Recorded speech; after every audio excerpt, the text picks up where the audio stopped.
Ya, y yo no me veo.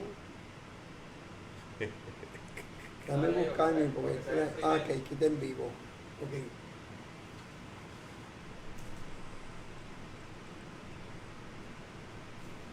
Ya se están conectando.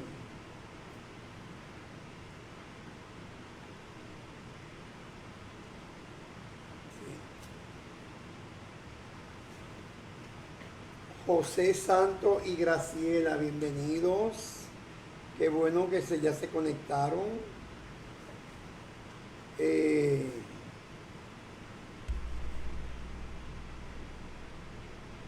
Loida y Raúl, un abrazo. Dios me los bendiga mucho. Ana Alcántara, Dios te bendiga y muchas bendiciones para Diana. Luis Enrique Villanueva. Dios te bendiga mucho, Luis Enrique. Ya estamos por ahí, papá. Ya estamos. Así que qué bueno que están con nosotros esta noche nuevamente. Sean todos bendecidos. Hoy jueves. ¿Cómo estamos hoy? No. 13. Jueves 13 de agosto. Ya vamos a cumplir 7 meses de los este año. 5 meses. 5 meses de 5 cuarentena. meses de estar, ¿verdad? En esta cuarentena. Carmen Yolanda, Dios te bendiga mucho. Graciela de Argentina. Mercedes Agüero de Laredo. Pastora Mercedes. Ah, Qué lindo. Mercedes. Saluda a Mercedes. Amén, amén. Qué bueno, Mercedes, que estás con nosotros también. Sonia Medina, Dios te bendiga mucho. Dice, bendiga al pastor Elías y a Magdiel. Sonia, yo fui de las que fue con nosotros a los viajes, me imagino. Amén, sí. Aida Ponte, Aida, qué bueno, qué linda. Mira, Aida. Bendecimos a Armando que está enfermito y declaramos salud total para Armando en este día y para ti nueva fuerza y fortaleza. Paquita, Nora, Dios te bendiga mucho. Seguimos orando por ti y sabemos que Dios te va a seguir fortaleciendo en estos momentos. Amén. Vivi Jung de Argentina, la mujer que trabaja preciosamente, que estuvo con Jukun. Así que, Sonia Medina es del Grupo Azul. Qué bueno, qué bueno. Dios bendiga. Vamos a orar, amados, en este día y vamos a inmediatamente a pasar a Manquiel. Vamos a darle gracias al Señor porque Él es bueno y para siempre su misericordia. Dice el Salmo 27. Bendito Jesús. El Salmo se me fue de ahora. Jehová es mi luz y mi salvación. ¿De quién temeré? Es que todo el día repitiendo ese Salmo. Jehová es mi luz y mi salvación. ¿De quién temeré? Jehová es la fortaleza de mi vida. ¿De quién atemorizarme? Amado, y nosotros estamos cincelados en la palma del Señor. No importa las situaciones que vengan, usted y yo estamos en la palma del Señor. Y como decíamos la vez pasada, las adversidades nos ayudan a acercarnos más a Dios. Tenemos que hacer cambios, ajustes, pero todo esto para nuestro beneficio, ¿verdad? Porque Dios siempre, nuestra mente es finita y la mente de Dios es infinita. Así que vamos a darle gracias a Dios por este tiempo. Señor, te bendecimos en esta hora. Gracias porque tú eres el creador del cielo y de la tierra. Tú nos hiciste a imagen y semejanza tuya. Padre, y luego enviaste a tu Hijo Jesucristo a morir en la cruz del Calvario. Padre, y ahí con esa sangre fuimos salpicados, fuimos salvos y somos salvos por pura gracia, Señor, porque no lo merecíamos. Por pura gracia somos salvos, Señor. Hoy queremos agradecerte, Señor, el cuidado y el favor tuyo para nuestras vidas.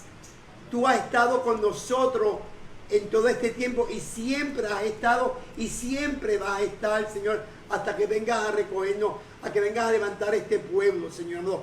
Gracias, Señor amado, por la vida. Gracias por las bendiciones. Gracias por la abundancia. Hoy presentamos este estudio y que sabemos que va a ser de mucha bendición y de mucha enseñanza para nuestras vidas. Y que todos estos hermanos que nos están escuchando de Argentina, de Dallas, de Texas, de España, que Jeñita está por ahí de madrugada, ya escucha el programa. Padre, te damos gracias por cada uno de ellos que están conectados en este tiempo y sé que va a ser un tiempo precioso de mucha bendición para nuestras vidas. Te damos gracias en el dulce nombre de Jesús. Amén, amén. Sin más preámbulo, dejamos al doctor Magdiel Narváez, mi amigo y mi hermano. Amén. Vamos a hoy a... Dios le bendiga, hermanos. Siempre es bien bueno estar en las cosas del Señor, porque esto nos ayuda a cosechar nuestra vida espiritual y a estar en paz y en armonía y en gozo en un mundo donde hay tanta crisis y tanta situación. Hoy vamos a tocar de 3 a 4 iglesias de las cartas al Apocalipsis, y las restantes las vamos a trabajar entonces el miércoles próximo. Vamos a atenderlas en el orden en que van para poder apreciar cómo es el escrito que va fluyendo, y el ejercicio que vamos a hacer es el siguiente: leemos la carta a cada iglesia y entonces hacemos la explicación. Vamos a dar un trasfondo histórico de la iglesia, porque los trasfondos históricos de cada iglesia nos ayudan a entender por qué Cristo le escribe lo que le escribe. En otras palabras, si el Señor está escribiendo una carta, esta no es una carta al vacío. Esta es una carta que tiene que ver con lo que esa iglesia está viviendo en ese momento. Y entonces, para poder apreciarlo, hay que mirarlo dentro del contexto social al que esa iglesia pertenece. Cuando los hermanos escuchen el trasfondo histórico, se les va a hacer más fácil entender las luchas de cada iglesia, los elogios que Cristo le hace y las demandas que le exige. Amén. Para que cumplan. Y ahí nos miramos nosotros al final. Así que vamos a empezar con la iglesia de Éfeso, que es la primera que tenemos en agenda. Pero el pastor Oselía que lea el capítulo 2 de Apocalipsis, los versos del 1 en adelante. Esta es una versión, la nueva versión internacional. Excelente. ¿Está bien? Escribe el ángel de la iglesia de Éfeso. Esto dice el que tiene las 7 estrellas en su mano derecha y se pasea en medio de los 7 candelabros de oro.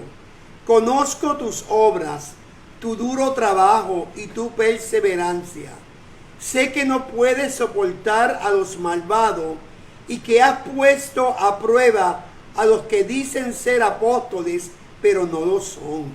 Y has descubierto que son falsos. Has perseverado y sufrido por mi nombre sin desanimarte. Sin embargo, tengo en tu contra que has abandonado tu primer amor. Wow. Recuerda de dónde has caído. Arrepiéntete y vuelve a practicar las obras hacia el principio, que hacías en el principio. Si no te arrepientes, iré y quitaré de tu lugar tu candelabro.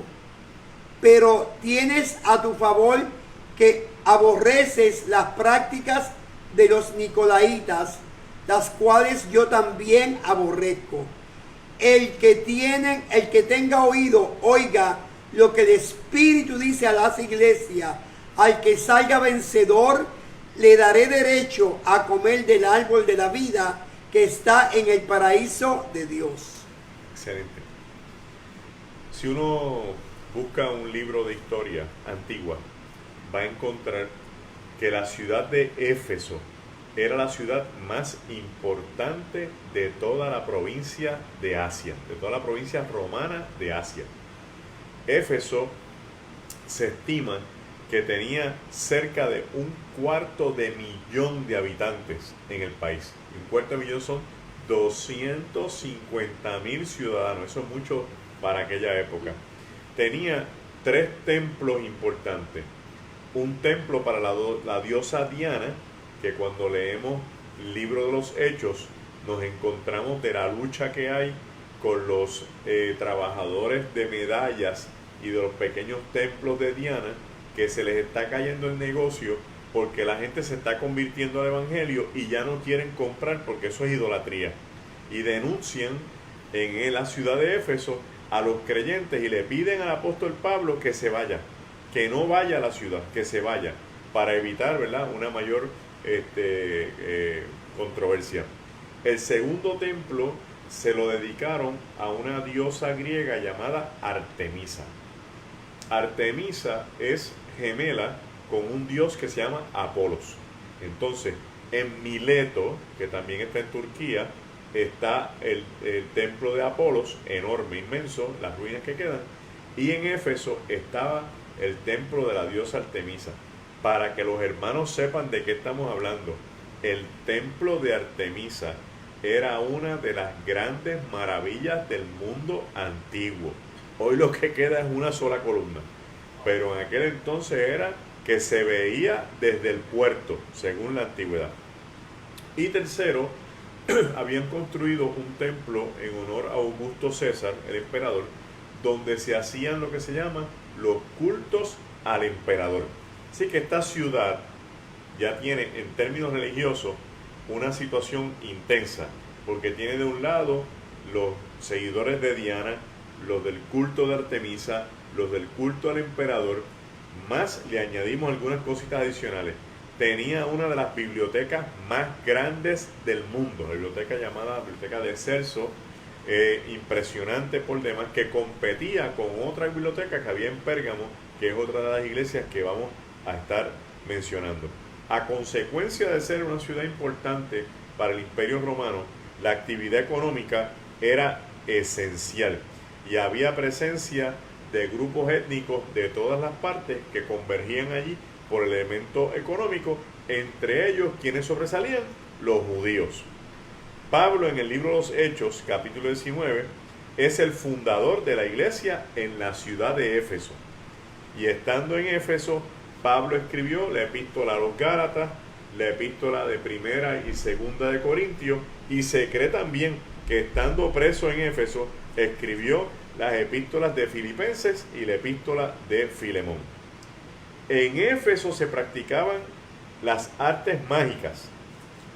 En Hechos se relata cómo muchas personas que practicaban la hechicería se convertían al cristianismo y después de confesar sus prácticas quemaron todos sus libros de brujería, de hechicería y de ocultismo. Todo eso pasó en Éfeso.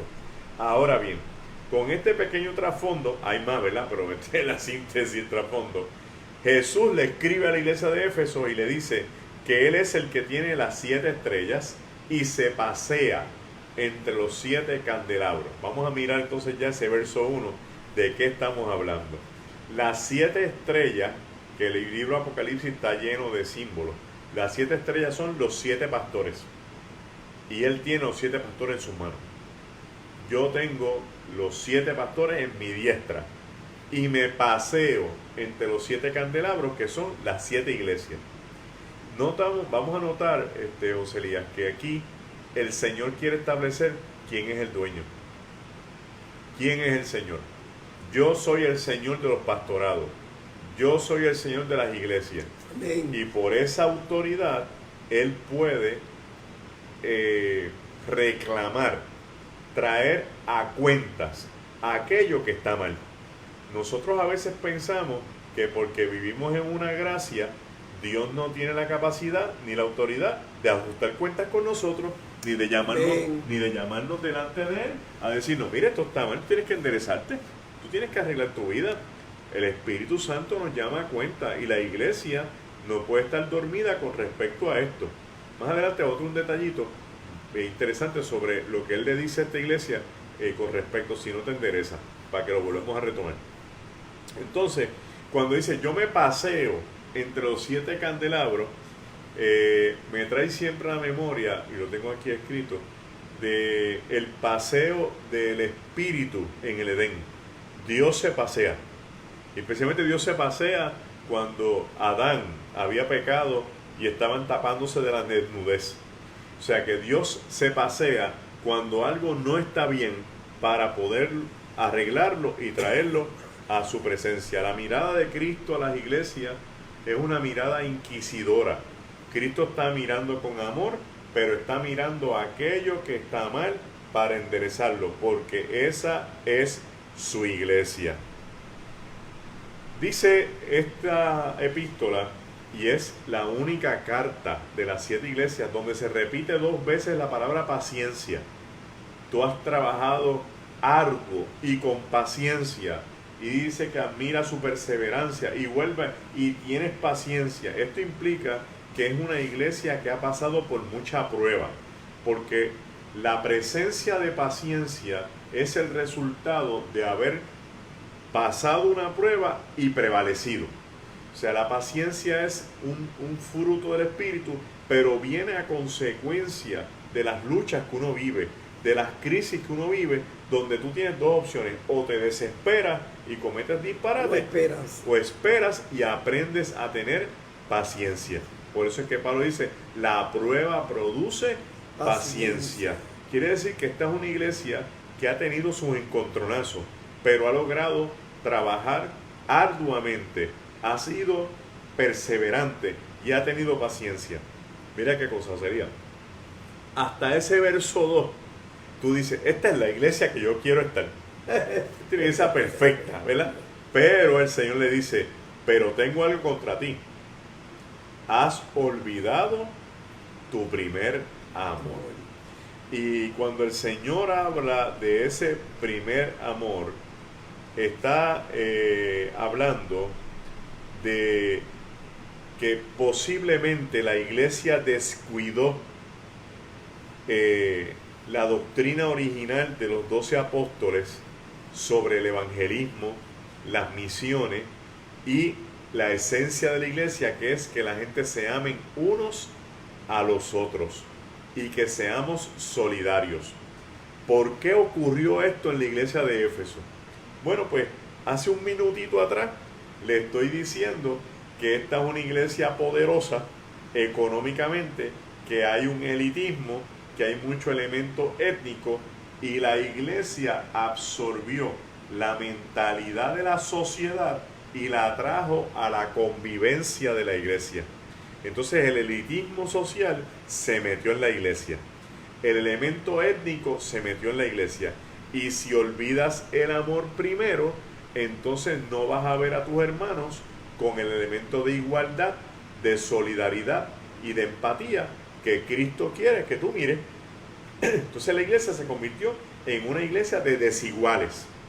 Aquí van los que más mandan, aquí van los que más títulos tienen, aquí van los que más poderosos ricos son, aquí van los pobres, acá van los que vienen del norte de África, que son de color, acá van. Entonces la iglesia se fragmentó totalmente. Y cuando tú miras el libro de los Hechos, la iglesia primitiva no tenía ese problema. Y esto ocurre cuando la gente se olvida del primer amor. Y el Señor le está diciendo que eso es algo que Él nota que no está bien del todo y que necesitan volver a traerlo para que la iglesia resucite y florezca como el Señor quiere que haga así. También la iglesia tiene otro problema, pero el Señor se los elogia.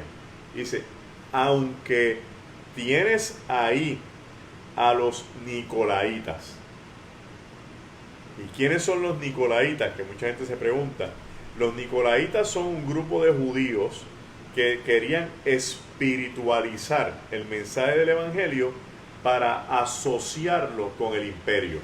O sea, si espiritualizábamos el evangelio, hacíamos más culto, teníamos más ídolos, traíamos más elementos de rituales, más elementos de doctrina. Y entonces eso también mataba el primer amor. Pero esta iglesia resistió ese movimiento y no los dejó que se impusieran. Y esto es un mensaje para la iglesia actual, cuando tenemos, digamos, ¿verdad?, figuradamente, un tipo de nicolaíta que quiere traer a la iglesia elementos de otras religiones para que coexistan dentro del evangelio. Y no es posible, no es posible. Elementos del pensamiento positivo son bonitos y son buenos, pero la fe en Cristo supera el pensamiento positivo. Sí, Señor. Es bueno sentir, ¿verdad?, que Dios hace justicia y que va a encargarse del que le hace daño a uno, pero eso le toca al Señor. No podemos vivir como viven en el Oriente, con el karma y el dharma, que yo hago mal y el mal se paga, o yo hago bien, el bien se paga. En el Evangelio eso tampoco existe. Usted hace el bien porque usted quiere obedecer al Señor, independientemente qué le va a pasar en su vida.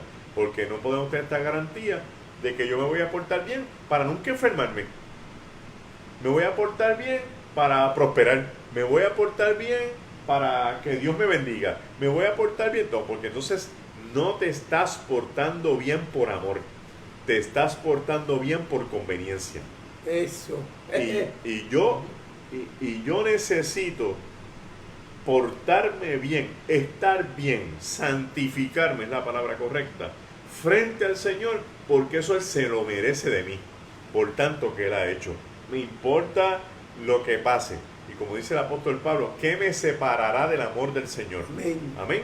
Dice, no hay forma alguna que usted entable eso y que lo que le pase, pues la voluntad de Dios, más adelante Dios le hará saber. Ahora bien, esta iglesia, fíjate que por eso es que tiene que tener paciencia, ¿verdad? Porque tenían este problema social dentro de ella, tenían los nicolaitas dando cantazos, y ahora viene un tercer problema. Se le infiltraron unos falsos apóstoles. Y dice que el Señor los elogia y dice, te tengo que reconocer que has probado a los que son falsos apóstoles, y no los has detenido contigo, no los has retenido. Bien, ¿quiénes son estos falsos apóstoles? Estos son individuos que se dieron cuenta que todo lo que representaba el movimiento apostólico de la iglesia primitiva era importante y se le tenían deferencias y consideraciones en todas las iglesias. Como esto es una época donde no hay internet, donde no hay Twitter, no hay televisión, la gente no sabía quiénes eran los discípulos de los apóstoles. Entonces llegaban con estas túnicas apostólicas a estos movimientos y decían, venimos de parte de Simón Pedro, venimos de parte de Andrés, venimos de parte de Juan, ¿eh? Y entonces la gente, oh mira, esta gente viene de parte de Pedro, de parte de Juan. Pero ¿qué hizo esta iglesia? Vamos a ver si de verdad estos son apóstoles. Y los confrontaron con la doctrina original, lo que se llama la sana doctrina del Evangelio, y los encontraron falsos. ¿Por qué esta gente hacía esto? ¿Cuál era el beneficio de estos falsos apóstoles? El beneficio económico. Los atendían bien, les daban ofrendas, les daban comida, les daban casa, ropa. O sea, eran unos vividores del movimiento. Y en este sentido, la iglesia tiene que cuidarse hoy día, porque no todo el que dice Señor, Señor, está con Cristo, entrará en el reino. No puede entrar en el reino somos nosotros, y eso hay que evitarlo a toda costa. Ahora bien, Jesús, después de decir lo bueno, reclamar lo malo, una iglesia que trabaja, tu arduo trabajo, tu paciencia, tu perseverancia, que has demostrado, probar a los que son falsos apóstoles y falsos maestros, que no has aceptado la doctrina de los nicolaitas, a quien yo aborrezco, dice el Señor, ¿verdad? Y has olvidado tu primer amor. Ahora viene y le dice lo más importante. Le dice, recuerda de dónde has caído. Porque cuando uno pierde el foco, hay un punto donde uno empieza a caer.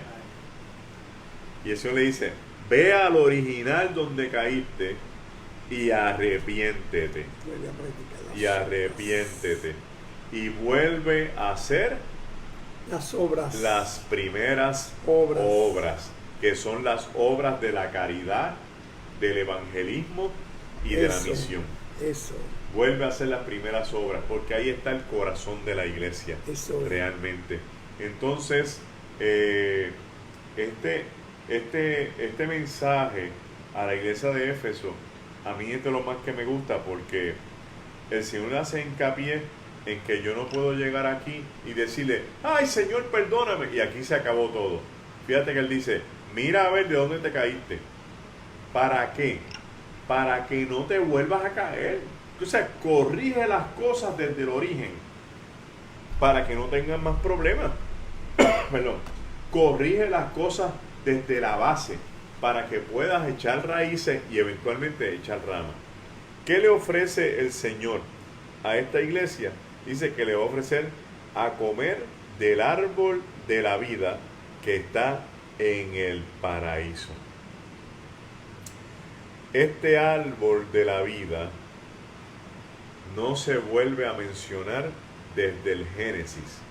Y ahora Cristo en el mensaje a Éfeso lo resucita y dice que le da la oportunidad para que coman de él. Según el Apocalipsis capítulo 22, ese árbol se halla en la Jerusalén celestial, donde habitarán los que han sido fieles. En Génesis se prohíbe comer del árbol, pero aquí se promete. Por un lado, la desobediencia descalificó al ser humano para comer del árbol de la vida, para no permanecer en esa eterna desobediencia. La obediencia ahora lo capacita para comer del mismo y vivir eternamente con Dios. El mensaje a la iglesia, que se centralice más en cultivar el amor y la solidaridad entre los hermanos que en crear conflictos, contiendas estériles por cuestiones de doctrina y burocracias eclesiásticas y administrativas. Ese es el mensaje a la iglesia de Éfeso. Ahora tenemos el mensaje de la iglesia a Esmirna, que está del capítulo 2, versos del 8 al 11. Y dice así: escribe el ángel de la iglesia a Esmirna. Esto dice el primero y el último, el que murió y volvió a vivir. Conozco tus sufrimientos y tu pobreza. Sin embargo, eres rico. Sé que te calumnian los que dicen ser judíos, pero que en realidad no son más que una sinagoga de Satanás. No tengas miedo de lo que estás por sufrir. Te advierto que algunos de ustedes, el diablo los meterá en la cárcel y para ponerlos a prueba. Sufrirán persecución durante 10 días. Sé fiel hasta la muerte y yo te daré la corona de la vida. El que tenga oídos, oiga lo que el Espíritu dice a las iglesias. El que salga vencedor no sufrirá daño alguno de la segunda muerte. Esta es la iglesia, a la carta más cortita de las iglesias, y vamos a ver el trasfondo histórico. Después de Éfeso, esta era una de las ciudades más importantes de Asia Menor. A su puerto, por tener una bahía, llegaban naves de todas las regiones del imperio que facilitaban el intercambio de mercancías y mercadería. Esto trajo riquezas a la ciudad. Esta era una majestuosa ciudad que había sido edificada en la cima de una de las colinas principales. Las colinas circundaban a la ciudad como una corona. De ahí lo que se señala en el texto 10 al final. Se usa una palabra adecuada a la realidad geográfica de la ciudad. Era una circundante, toda una forma como si fuera una corona. Esta ciudad había sido saqueada y destruida 6 siglos antes de Cristo por invasores lidios de la ciudad de Lidia, donde Creso había sido rey. En la ciudad los judíos tenían libertad de culto y era la única religión a la que permitían que se abstuvieran de adorar a otros dioses, incluyendo al emperador. O sea, en Esmirna los judíos podían celebrar sus cultos sin que los persiguieran, sin que les hicieran daño, sin que los obligaran al culto del emperador ni a otras deidades. Tome ese dato porque eso tiene que ver con lo que Cristo dice, porque ahí está la sinagoga de Satanás. Los cristianos en sus comienzos buscaron ese reconocimiento. ¿Cuál reconocimiento? Que se les diera a ellos también esa libertad de culto. Pero los judíos comenzaron a separarse de sus comunidades. Esto le hizo difícil a los cristianos explicarle al imperio por qué no adoraban sus dioses ni a su emperador. Surgieron las persecuciones y los sufrimientos. A ese sufrimiento se le puso un corto periodo de tiempo, en la frase 10 días, no en términos de días de 24 horas, sino de un corto periodo de tiempo. A Cristo se le presenta como uno que estuvo vivo y resucitó, lo que resultaba un mensaje adecuado a la experiencia que vivían los cristianos ante las persecuciones romanas. De eso es que se trata el verso del 8 al 10. Noten los señalamientos que se hacen sobre la persona de Cristo en el versículo 8. Luego se hace una alusión a ese momento histórico en que la ciudad fue devastada y luego florecida. O sea, la referencia de que Cristo estuvo muerto y resucitó, asociarlo con Esmirna, que fue devastada pero que floreció.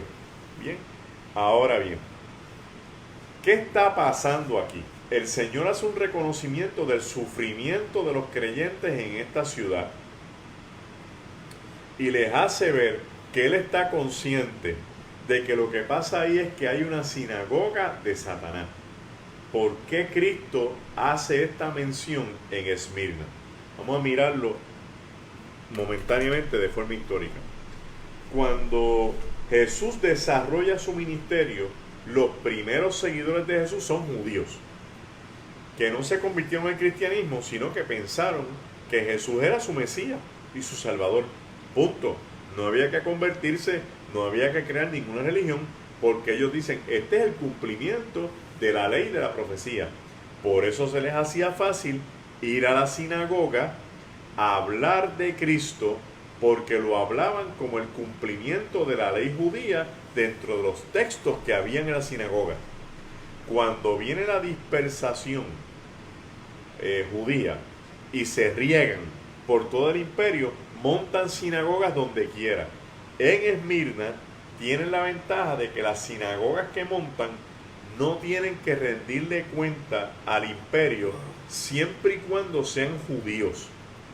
Pero como había judíos en Esmirna que no creyeron que Jesús era el Mesías, se fueron alejando de la comunidad cristiana, y cuando el imperio vino a cuestionar a los seguidores de Jesús, no pudieron explicar la relación que tenían con el judaísmo, por lo cual le dieron la oportunidad de no rendirse a las deidades y de no hacer el culto al emperador. A consecuencia de eso, los encarcelaron y algunos los azotaron. Y por eso Cristo hace referencia a la sinagoga de Satanás, porque entregó a sus hermanos. Y esta es una forma de cumplimiento de Mateo 24, donde el texto dice que se levantará padre contra hijo y hermano contra hermano. Aquí se levantaron hermanos contra hermanos. Hermanos judíos que denunciaron a otros hermanos judíos que Jesucristo no era el Mesías. No era el Mesías. Incluso hicieron denuncias al imperio, haciéndoles ver que estos seguidores de Jesús, que eran judíos, están exaltando a uno que se hizo pasar como rey de los judíos y que fue crucificado en el tiempo de Tiberio. Entonces le están diciendo que estos son rebeldes, estos son de izquierda, esta gente son subversivos, no son nosotros representantes. Por eso el texto hace referencia a los 10 días, porque los encarcelaban, los tenían un tiempo sometidos y después los soltaban para que dejaran o los persuadieran, ¿verdad?, a dejar las prácticas de servir a Jesucristo. Se les concientiza que van a pasar por prueba, pero a la misma vez el Señor les dice que van a obtener la corona de vida. En el texto del 9 al 10 deja ver cómo la comunidad cristiana padecía por lo que hacían los judíos que vivían en la misma comunidad. Rehuían la comunidad cristiana por su ideología mesiánica y le dieron la espalda, dejándole ver a los romanos que estos cristianos eran diferentes. Juan, en esta carta, presenta el poder político y religioso de Esmirna, confabulándose para destruir a la pequeña comunidad cristiana. De ahí la expresión en el versículo 9: tu pobreza, pero tú eres rica. Eres socialmente pobre, pero espiritualmente rica para con Dios. Se exhorta y reconoce que los que practican la fidelidad de Dios se les garantiza una corona de vida eterna. Y este premio que Cristo da, que es al que persevere, yo le daré una corona de vida, lo que está diciendo es, usted, si prevalece ante la persecución de Esmirna, si usted sigue siendo fiel ante estos judíos que lo están denunciando, entonces usted no es que va a tener una corona de vida, es que la corona representa, va a reinar con Cristo. La corona es símbolo de reinar. O sea, aquí te están maltratando, aquí te persiguen, aquí sufres, aquí te van a meter en la cárcel, pero conmigo, por ser fiel, vas a reinar. Entonces la fidelidad se convierte en un elemento de esperanza. Entonces la gente, es que hay que verlo de dos formas, ¿verdad?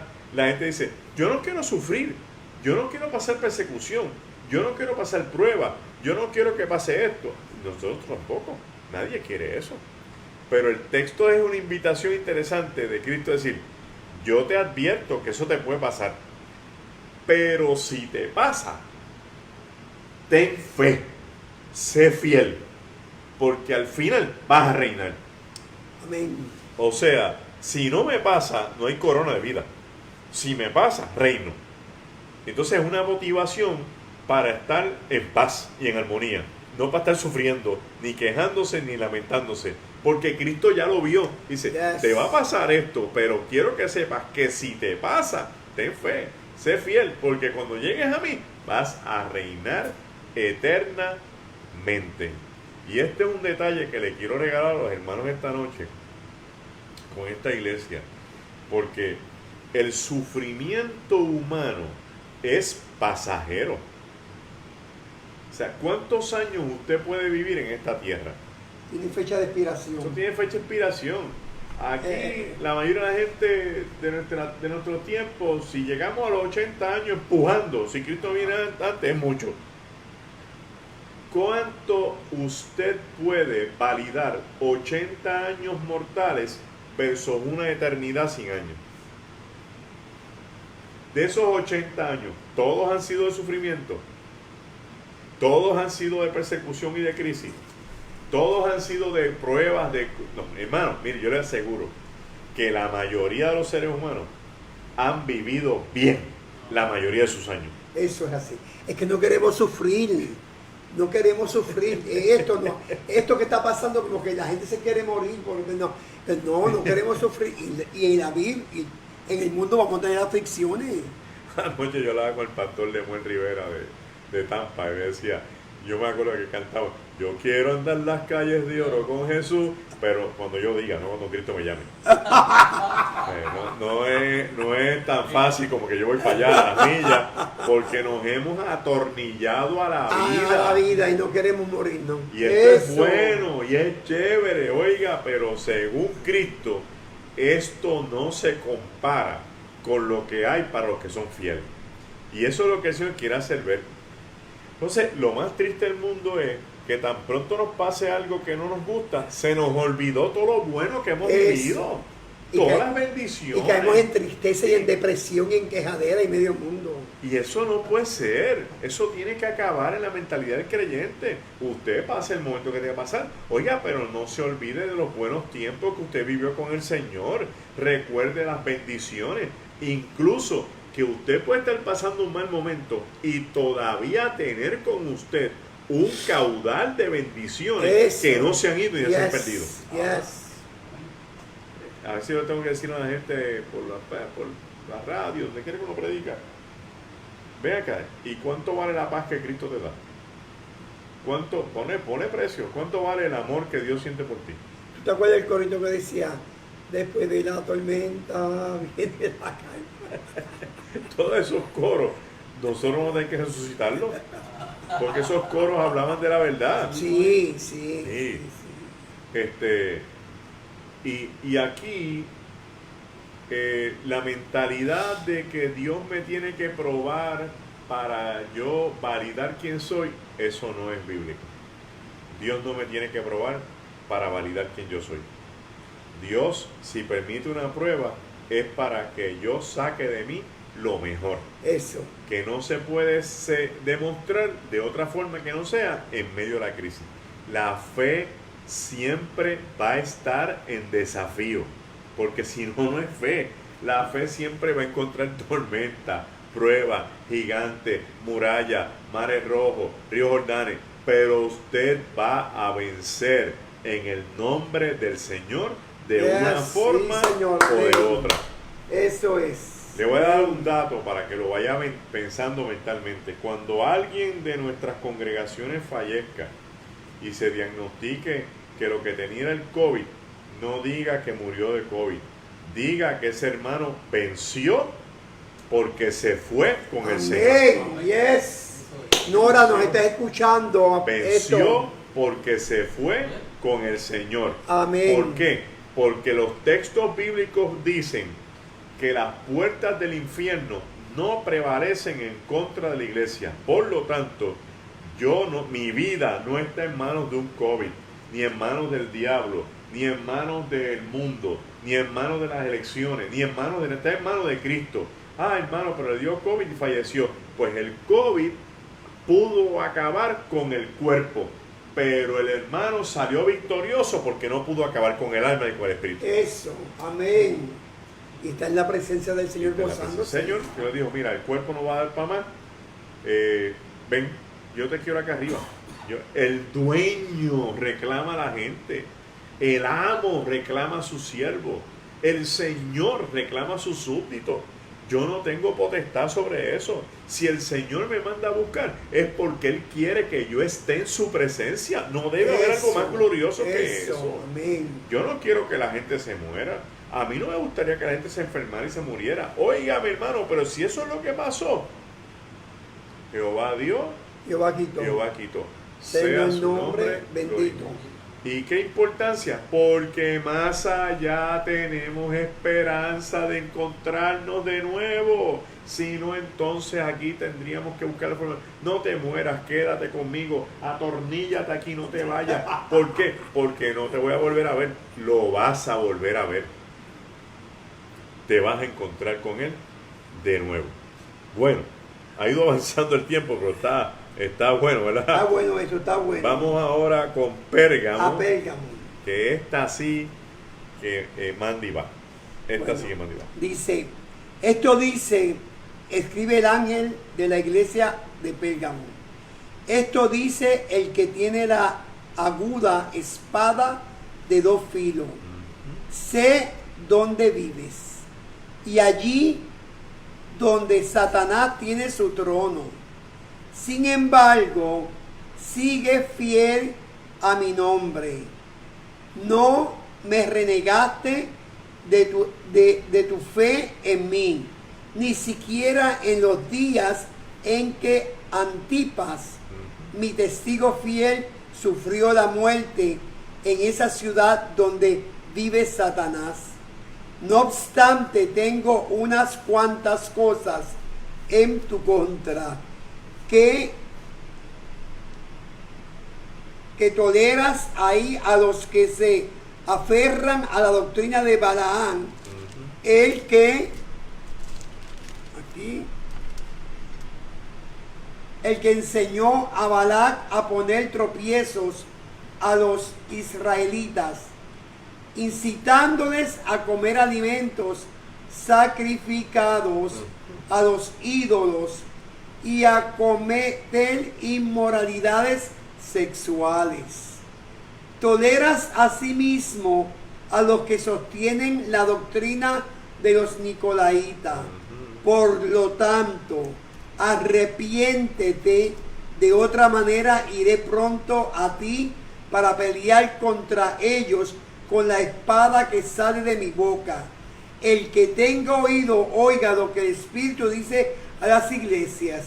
Al que salga vencedor, le daré del maná escondido y le daré también una piedrecita blanca en la que está escrito un nombre nuevo que solo conoce el que lo recibe. Esta nos va a coger un tiempito. Pérgamo es la ciudad que más competía con Éfeso. Era la ciudad poderosa. Esta ciudad era capital de la región y era el asiento de la administración romana en Asia. O sea, tenemos a Éfeso como la provincia más importante, pero Pérgamo era el asiento de la administración romana de Asia. Era una ciudad donde había muchos templos paganos, en particular uno que se le había dedicado a César Augusto y a la ciudad de Roma. Desde el 29 a.C. se inició en la capital el culto al emperador romano, llamado también el culto al dios invicto. No se puede olvidar que estos cultos conllevaban banquetes en honor al dios o a la diosa de la ciudad, como lo era el culto de Diana en Éfeso. También se le hacía culto al emperador porque se le consideraba como un dios. En Pérgamo también estaba el templo del Zeus, del dios grande griego, en una colina gigantesca con un altar inmenso donde se hacían grandes sacrificios. Pérgamo también tenía una biblioteca a nivel de Alejandría y de Éfeso. De hecho, se registra que esta biblioteca tenía cerca de 200.000 pergaminos. Pérgamo era famosa porque los escritos antiguos se hacían casi todos con papiro. Y el papiro es de una planta, de un bejuco que se encuentra básicamente en Egipto y se trabaja, sobre el cual se sigue aplanando y desmenuzando, se seca y sobre él se dibuja y se escribe. Pero Pérgamo también encontró que la gente escribía sobre los cueros de cabras y los cueros de vacas o de ovejas. Y ese trabajo ellos lo perfeccionaron, y de ahí es que viene la palabra pergamino, de la ciudad de Pérgamo, porque ellos eran los que mejor trabajaban los pergaminos. Así que esta es una ciudad sólida, una ciudad, ¿verdad?, bastante intensa, pero tenía unos problemas gigantescos. Como tenían tantas deidades y tantos templos, y había tanto comercio, y era tan rica, habían cultos paganos a las deidades. Estos cultos paganos, para que los hermanos se enriquezcan más todavía, ¿verdad?, y compartir lo que uno ha leído. El animal que más se usa en estos cultos paganos es el cerdo, porque es el que mejor se reproduce y el que se consume casi todo. Entonces lo sacrifican a los dioses y después se los comen en un banquete. Estos banquetes se llamaban bacanales. El bacanal es en honor a un dios que se llama Bacchus en el mundo romano, Dionisio en el mundo griego, que es el dios del vino.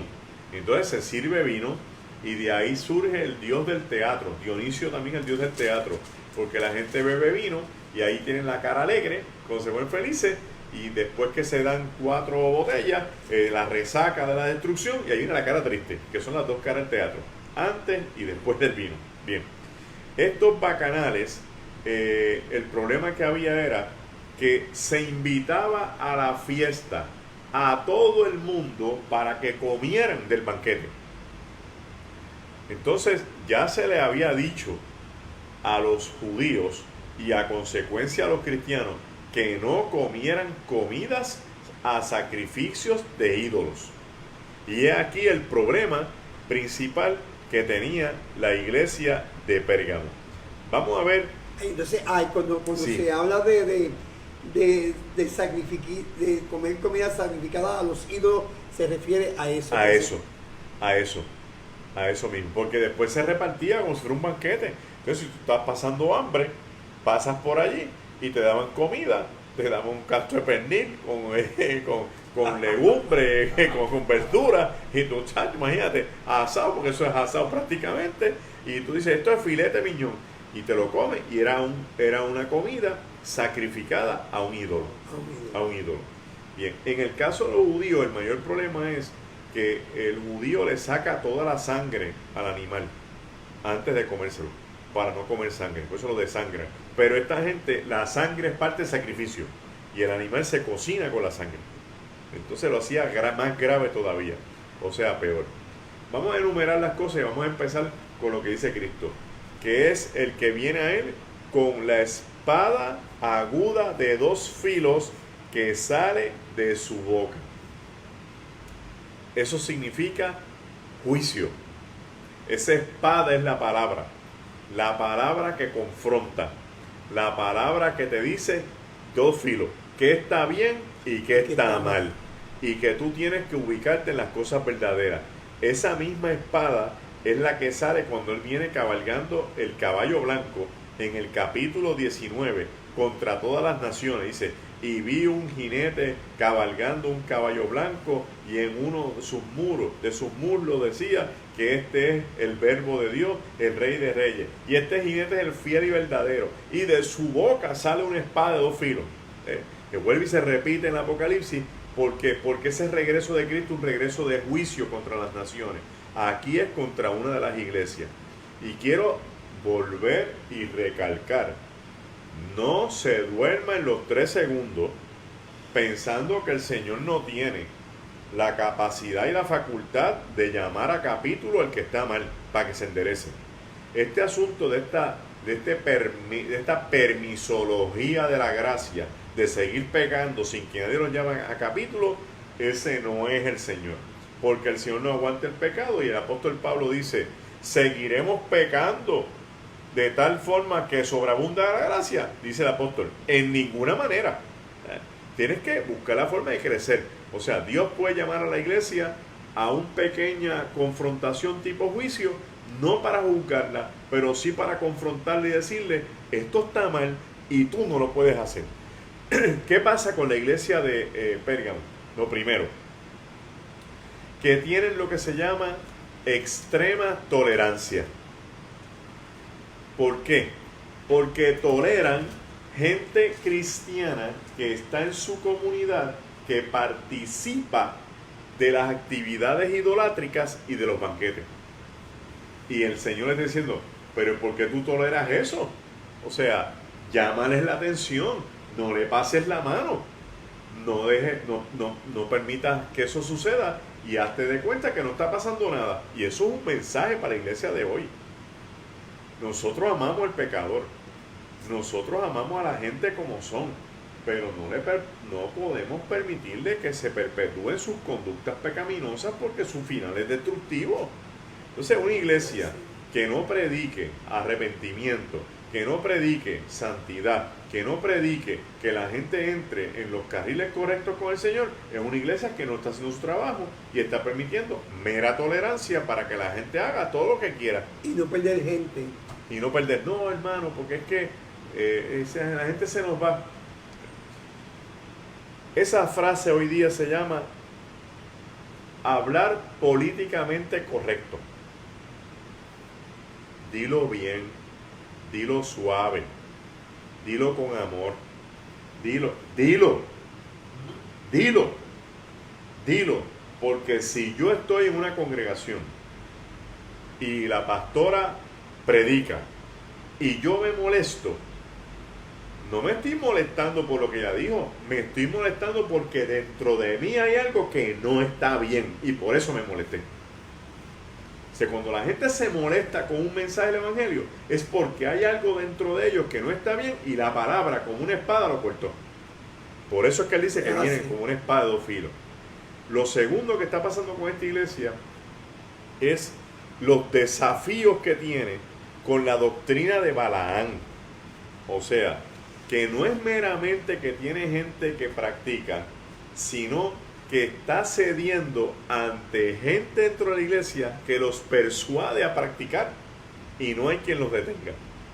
Tú no puedes permitir dentro de la iglesia una práctica que no es del evangelio, porque te va a causar una crisis existencial y esta iglesia está fallando frente al Señor gravemente.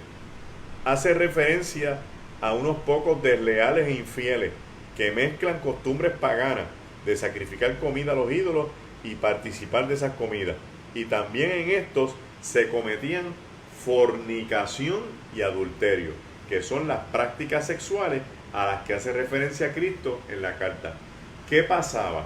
¿Qué pasaba? En algunas comunidades griegas había de todo tipo de mujeres. Había mujeres decentes, casadas, solteras.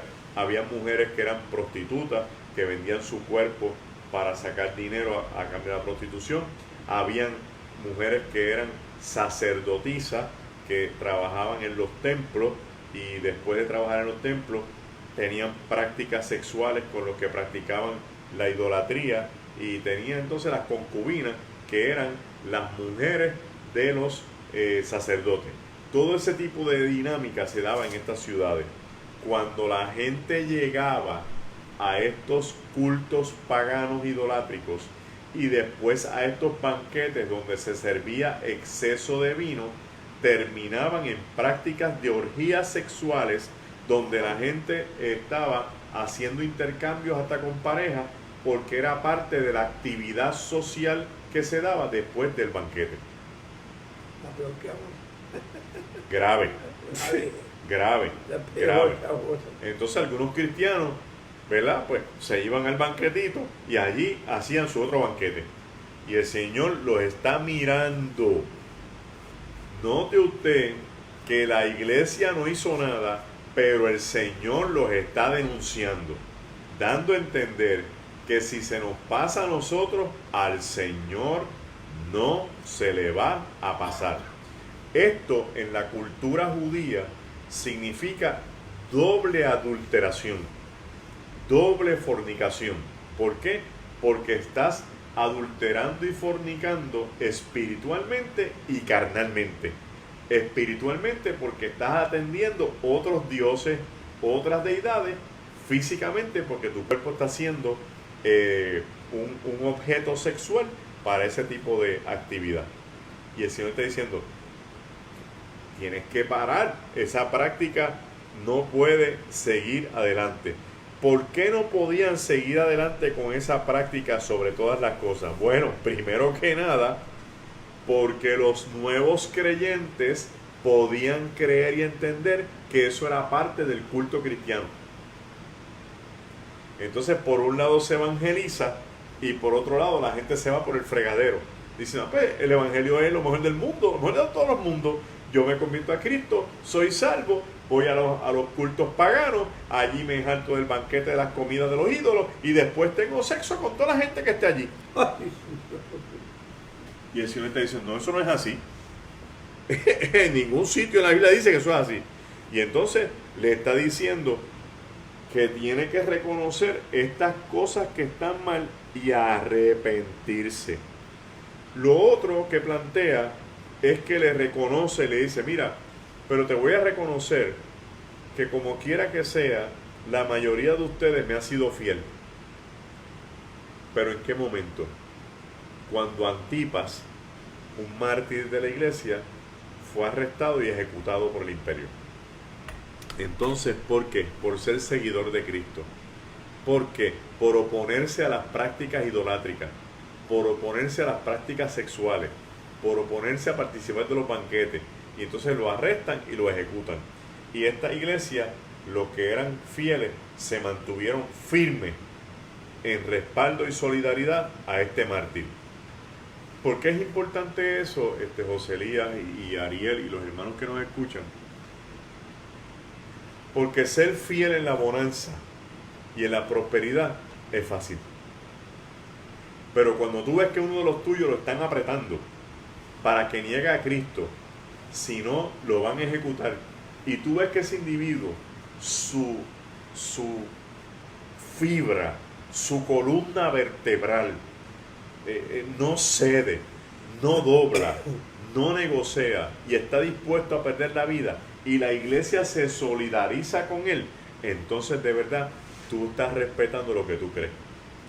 Porque la gente habla mucho de que son cristianos, de que van a creer en Cristo hasta sus últimas consecuencias. Vamos a ver hasta cuándo dura eso, si en algún momento las cosas empiezan a trancarse y se empiezan a virar en contra del cristianismo, ¿cuántos están dispuestos a seguir siendo fiel cuando todo cambie? ¿Cuántos están dispuestos a defender a Cristo cuando el mundo quiera que tú lo niegues? ¿Cuántos están dispuestos a prevalecer de pie y creer que están corriendo la gran carrera y peleando la gran batalla cuando el mundo trata de desafiarte para que niegues al Señor? Yes, sí, Señor. Yo le pregunto a la gente, ¿tú crees en Cristo? Sí, sí, hasta las últimas consecuencias. ¿Tú estás dispuesto a ir preso por Cristo? No, pero eso no ha pasado. No, te lo pregunto desde ahora para que vayas pensando que en algún momento pudiera pasar, ¿verdad? Yo no estoy anticipando ni profetizando nada, sino haciendo que la gente cree conciencia sobre lo que tienen que ver con el Evangelio. Ahora bien, ¿qué le dice Cristo a nuestros hermanos de Pérgamo? Se le exhorta a que se arrepientan. Y dice el texto que tú leíste, porque si no vendré contra ellos con el filo de mi boca a juzgarlo. A Éfeso le dijo, si no vendré sobre ti y te voy a quitar el candelabro que está en tu medio tuyo. Entonces la gente asocia siempre el regreso de Cristo en su segunda venida con estos textos. No, pare. Cristo se puede aparecer y quitarnos algo valioso para nosotros antes de su venida. La desobediencia mueve a Dios a que nos pongamos para nuestro número, como decimos en la calle, y hagamos las cosas correctamente. Aquí se voy a venir contra ellos. ¿Contra quiénes? Contra toda esta gente que está haciéndole daño a la iglesia. ¿Por qué? Porque la iglesia es de Cristo y Cristo quiere protegerla. La iglesia es la esposa, Cristo es el esposo y no quiere que a la esposa le hagan daño, que a la esposa la ofendan. Él quiere respetar a su esposa hasta las últimas recompensas. Y dice que suma a este juicio una premiación y una recompensa para los que le son fieles. Habla de un banquete mesiánico. Ese banquete está en el capítulo 19 de 19 de Apocalipsis, donde dice uno que le dice a Juan, regocíjate porque han llegado las bodas del Cordero y ya la iglesia se ha preparado y se le ha permitido que se vista de lino y de lino fino. Este banquete es para los fieles. Tal vez la Santa Cena, que litúrgicamente anticipaba el banquete mesiánico escatológico. Las imágenes son análogas, aunque un mensaje diferente. Los banquetes alusivos a dioses, diosas, césares, conllevan actividades culturales idolátricas que el imperio favorecía. Pero el banquete de Cristo es para celebrar su victoria, no para celebrar ningún asunto cultural.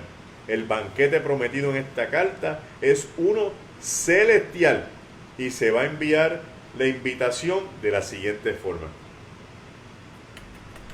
Hay un banquete, todos estamos invitados, son las bodas del Cordero. ¿Cómo se invitaba a la gente antes a una fiesta? En el mundo griego, como no había imprenta, se cogía una piedra blanca y se imprimía. José Elías Rodríguez Adorno. Entonces le ponía ahí alguna clave, ¿verdad? Entonces había un esclavo, o sea, los esclavos, los dulos, los esclavos educados, iban donde José Elías. Mire, don José Elías, esta es la fiesta que se va a llevar a cabo en la casa de Jesucristo. Tenga esta piedrecita y ahí está la fecha de la fiesta. Cuando usted llegue allí, presente la piedra en la entrada para que lo dejen entrar. Entonces, José Elías llegaba ese día, llegaba Ariel, llegaba yo, todos con nuestras piedrecitas. Este mismo esclavo estaba en la entrada, recogía las piedras y te dejaba entrar porque eso era lo que te permitía entrar al banquete. Aquí dice que los van a invitar a comer del maná del cielo, es un banquete, y que se les va a dar una piedra blanca con un nombre nuevo, el nombre que representa tu salvación para cuando entres al banquete del reino de los cielos. Bello eso, precioso, amén. Y la otra forma de interpretarlo era entonces cuando teníamos los tribunales romanos, donde había un jurado de 12 personas, que esa figura la hemos traído hasta nuestros días, y ese jurado tenía la responsabilidad de mirar los juicios de los criminales. Venía el acusado, se paraba de frente, él hablaba todo en su defensa, pasaba un esclavo con un saquito, cada jurado tenía una piedra blanca y una negra. Si el jurado pensaba, ¿verdad?, que era inocente, echaba la piedra blanca en el saco. Al final, cuando el esclavo contaba, si había 9 piedras blancas, que era el mínimo que tenía que haber para ser inocente, declaraban al acusado inocente. Ahora bien, como aquí no había Facebook, este acusado podía llegar a su comunidad y lo volvían a arrestar y lo traían para juzgarlo otra vez. Así que le daban una piedra blanca con el nombre del juez, el día del juicio, el veredicto y el nombre de él. Entonces cuando lo iban a arrestar, no, ya a mí me acusaron. ¿Cuándo? Mira, aquí este día ante este juez y yo salí inocente. Y esa piedra blanca era la que hablaba de su inocencia. ¿Por qué traigo esto? Porque también nosotros nos vamos a enfrentar a un juicio, donde tenemos un acusador que nos va a querer hacer sentir los más miserables por todas las cosas malas que hemos hecho, pero el Señor ya nos ha dado una piedra blanca donde en su juicio hemos sido inocentes, lavados en su sangre, para que no tengamos condenación alguna en el trono del Dios de las alturas. Amén. Amén. Bueno, ¿una más o las dejamos para...? Las dejamos para la semana que viene. Vamos a dejar las 4 que quedan. Y nos extendemos un poquito más la semana que viene, así que... Son más cortitas, así tengan que... un poquito con menos prisa, en su casa, están en sus hogares y las tomamos las 4. Amén. Amén. Amén. Venimos con Tiatira, Sardis, Filadelfia y la Odisea. Y que las pueden leer en su casa, y si usted tiene alguna pregunta, ¿verdad?, nos puede escribir a Rema o al 787-607-5863 y ya tenemos las preguntas, y cuando él la cátedra, pues entonces usted hace la pregunta y se la contestamos. Claro que sí. Sobre la iglesia de Pérgamo, solamente quiero hacer énfasis en que esta iglesia, muchos de ellos prefirieron ser fiel al Señor en tiempos difíciles y de martirio y de persecuciones, cuando a veces la iglesia contemporánea de nuestro tiempo prefiere acomodarse a los elementos sociales para no sufrir, no pasar peligro ni perder beneficio.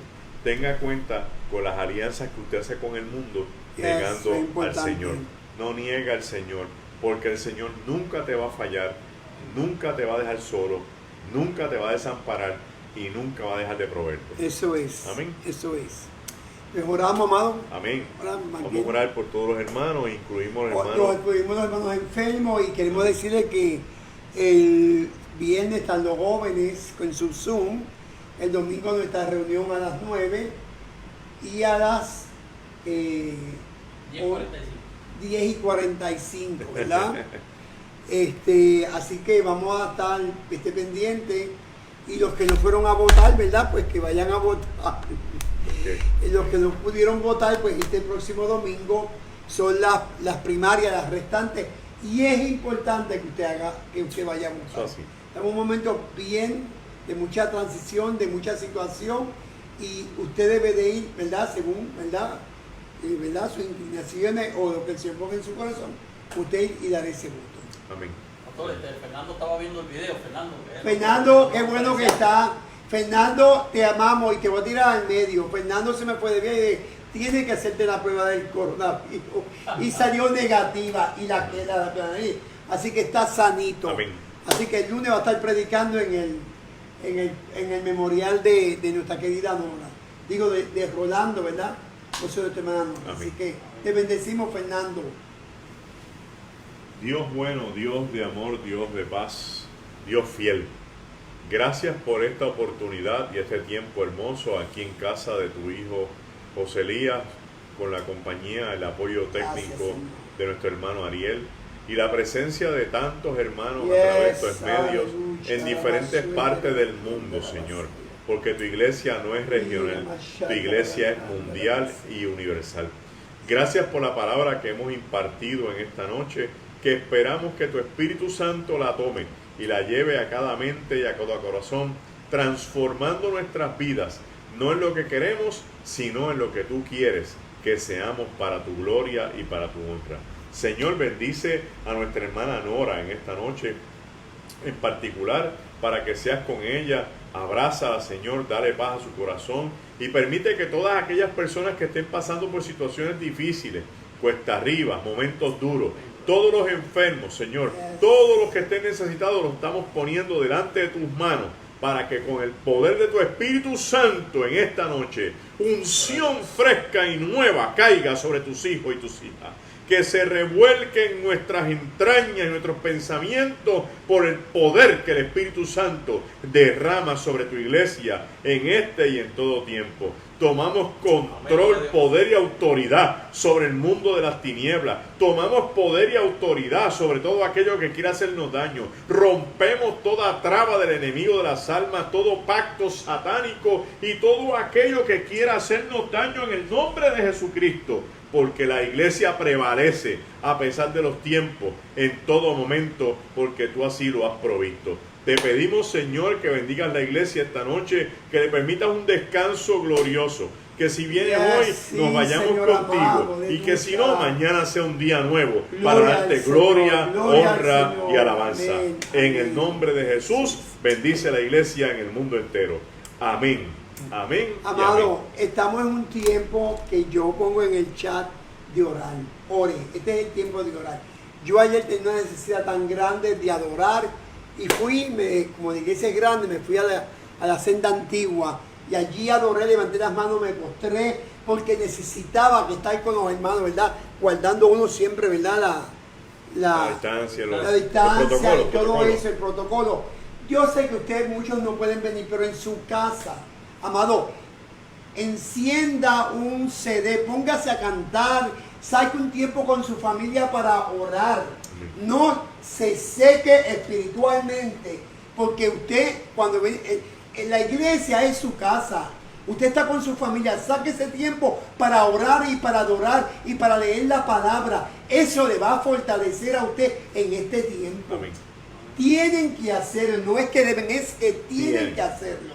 Hoy decía Magdalena, hoy me entró como una cosa a la 1 de la tarde y me fui en la parte de atrás y me tiré en el piso en la oficina a gritar y a llorar en la presencia del Señor. Porque es tiempo, amado, el Espíritu Santo nos está impulsando a que doblemos rodillas, intercedamos, porque esto no lo va a arreglar nadie. Puede ganar quien gane, puede venir el mejor epidemiólogo. Y va a venir la vacuna. Esto lo arregla Jesucristo. Amén. Esto lo va a arreglar el Señor, amado. Y usted en su casa tiene que orar. Es que tiene que orar. Tiene que sacar ese tiempo para orar y estar en comunión con el Señor. Sea sentado, parado, acostado con su esposa, como usted quiera hacerlo. Pero tiene que sacar un tiempo. Apaga el televisor. Deje las novelas, deje Netflix a un lado y coja a su esposo, su esposa y haga el altar familiar y clame al Señor. Porque cuando venga el día malo, usted va a estar preparado, usted va a tener reservas para poder vivir lo que pueda acontecer. Y declaramos que sean buenas noticias lo que viene, pero Dios es Dios. Y esta palabra tiene que cumplirse. Sí. Y es menester que usted y yo nos aferremos a Jesucristo, nos agarremos del manto, y se hace a través de la oración, del ayuno y del estudio de la palabra. Amén. Amén. Son bendecidos. Empezó el nuevo curso escolar y usted está bien preocupada por sus hijos porque tienen que estudiar. Preocúpese también porque lean la palabra, ¿sabe? Esto es con mucho amor y mucho cariño. Amén. Son bendecidos. Importante. Dios bendiga, hermano.